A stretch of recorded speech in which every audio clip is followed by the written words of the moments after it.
और जहां बात की जाए कि किसान नेता डल्लेवाल साहब को आज 53वां दिन है और उनके साथ साथ अभी आप देखिए तीसरा दिन हो चुका है कि जो पंजाब और हरियाणा के किसान हैं वो भी 111 किसानों का जो जत्था है वो यहाँ पर मानवर्त पर बैठा डल्लेवाल साहब के साथ ही।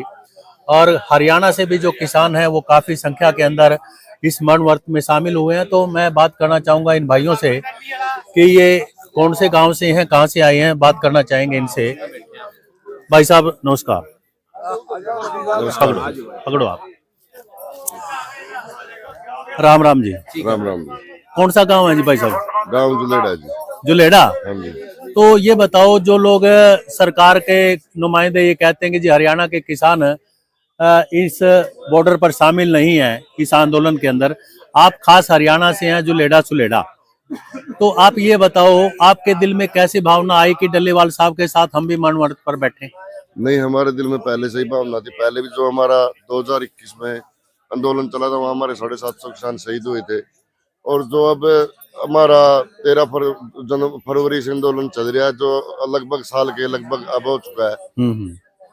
और इसमें भी हमारे बहुत से किसान मजदूर साथी अपनी जान गंवा चुके हैं। और हमारे जो ताऊ जगदीश सिंह डल्लेवाल आज अमरनाथ पर उसे चम्मन मदन हो चुका है। जब हमारे बुजुर्ग 80 साल का हमारे लिए मरने के लिए तैयार है, क्यों ना हम भी हमारे लिए कुछ किसान मजदूर साथियों के लिए जब हम भी मर जाएंगे तो कोई दिक्कत नहीं है जी। आप ये बताओ, डल्लेवाल साहब को आज 53वां दिन हो गया। हाँ जी। और मौत और जिंदगी के बीच में किसानी के हक के लिए वो जूझ रहे हैं। सरकार के कानों पर कोई जूम नहीं सड़ला रही है।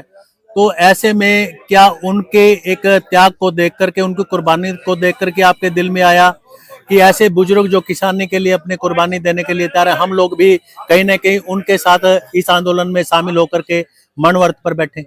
हाँ जी, बिल्कुल सही जी। इसमें कोई शक नहीं है जी। ये जो सरकार है इस सरकार का किसानों का इस सरकार से पूरा भरोसा उठ चुका है जी। ये किसानों के लिए बहुत ही अत्याचार करने लग रही है जी। क्योंकि जो हमारा ताऊ जगदीश सिंह डल्लेवाल 80 साल की उम्र में भी आज 53वें दिन अमरनाथ पर बैठे और उसके बारे में एक बार भी, और ये हमारी जो मीडिया अब तक कुछ भी नहीं बोल रही, एक शब्द भी नहीं बोल रहे कोई भी आकर। यानी कि हमारे अंदर की आत्मा कहती है कि जो ताऊ जगदीश सिंह आज लड़ रहा है वो अकेले अपने लिए थोड़ी लड़ रहा है, वह सभी हरियाणा के लिए, सभी देश के लिए लड़ रहा है। इसलिए हमारा भी फर्ज बनता है ताऊ जगदीश सिंह डल्लेवाल के लिए उससे पहले जान दे। अच्छा, आप ये बताओ, अभी परसों से आप बैठे हैं, कल से आप बैठे हो, तो यानी 111 किसानों का जत्था परसों शुरू हो गया था, 2 बजे बैठ गए थे और कल आप लोग बैठे हैं। तो आप ये बताओ 111 टोटल हैं या जैसे मानने में आया कि 121 हैं? अब 121 डल्लेवाल साहब के अलावा 121 है जी। 121 हैं और डल्लेवाल साहब के समेत 122 हैं। तो आप ये बताओ इतनी भारी संख्या में कैसे फैसला हुआ कि भाई इतने किसान एकदम ही मानवर्त पर बैठे एक साथ? देखो जी, ये सरकार है, जो सरकार कर रही है इस सरकार ऐसी तो हमारे जब पहले अंग्रेजों की सरकार थी वह भी नहीं थी, वह भी हमारी किसान मजदूरों की मान लेती थी। ये सरकार तो हमारी किसान मजदूरों की बात ही नहीं कर रही, इसलिए फैसला लेना जरूरी था जी। अच्छा, अब आप ये बताओ, डल्लेवाल साहब को 53 दिन हो गए, सरकार अभी तक भी तस से मस नहीं है और अब 121 किसान और बैठ गए मानवर्त पर। तो इस किसान आंदोलन का जो आने वाला भविष्य है उसको किस रूप में आप देख रहे हैं, कि या इसी तरह किसान कुर्बानी देने के लिए बैठे रहेंगे और अपनी जिंदगियों को एक किसानी के हक के लिए कुर्बान करते रहेंगे?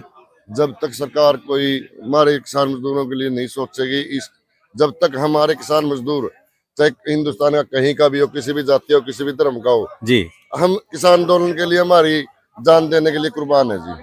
कुर्बान है। आपको क्या लगता है कि ये कुर्बानी सरकार इसको मानेगी या कुर्बान होने के बाद ही फिर उनके कानों पर कोई असर आएगा, उनके दिमाग में कोई बात आएगी? मुझे तो ऐसा लग रहा है जी, सरकार अभी तक तो कोई बात के मुंड में नहीं है जी।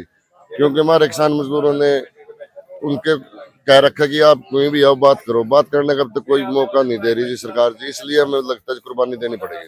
तो इसके लिए आप ये बताइए मुझे, केंद्र सरकार तो जिम्मेवार है ही है, मोदी सरकार, पंजाब सरकार और हरियाणा सरकार का क्या रोल है? बिल्कुल मैं ही है जी, अभी साथ में है जी। भाई को दो। तो भाई साहब, आप नौजवान हैं और कहते हैं कि नौजवानों का कुर्बानी में देश की चाहे आजादी की बात हो, किसान आंदोलन की बात हो, अब ये किसान आंदोलन पार्ट 2 है।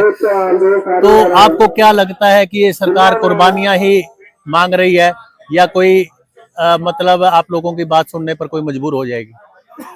देखो, सरकार तो कुर्बानी मांगती ही है। 1857 से लगा लो, जी अंग्रेजों का राज था, तब भी कुर्बानी बहुत हुई। जी भगत सिंह और ने हंसते हंसते